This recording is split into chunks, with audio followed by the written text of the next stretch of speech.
第22老母娘的心声。13山坡母子离，乃不得已。皇母训子10戒，1戒亦当初天未分，混沌未探，妙明明无人，我空空一团，96亿元佛子先天同聚，无忧愁无烦恼，自在安然。先兄弟先姐妹身来伴，随母来随母去，不离身边，极乐国任逍遥。你中部还留那么多，那南部呢？对不对？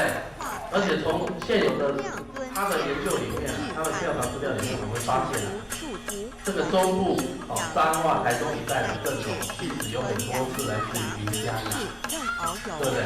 那云嘉南的这些镇守到底在不在？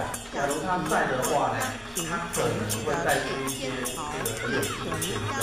这个是我最想要这个去从这个风土生别人的一个最大的一个原因，就是说，在民间信仰的文化的研究，它其实已经到了某一个程度需要转变。我们不应该要再从寺庙，或是从神明，乃至从道信仰，不能是这样看。因为如果是这样，那台湾的民间信仰会太复杂，对不对？那这一些东西，另外有一些，不管你是寺庙的绕境，或是进香，其实你都可以看到很多的团体。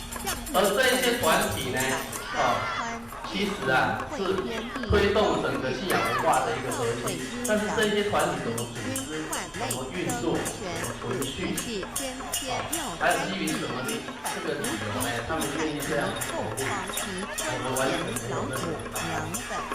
那这个就会造成对于信仰了解的非常片面。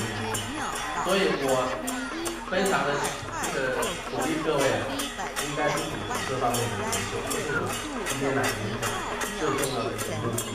因为这一种东西呢，民间的东西在文化上的记录呢，在文献上的记录呢是比较少的，所以它有相当大的成分是需要田野调查。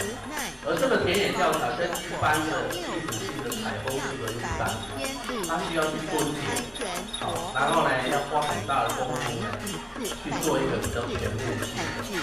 那这个没有做是绝不会做不到。像我们不可能离家做一个代回去呢，会有那个先15期来洗澡，趁机会先衣鞋收回，先用火这边是不进来。那我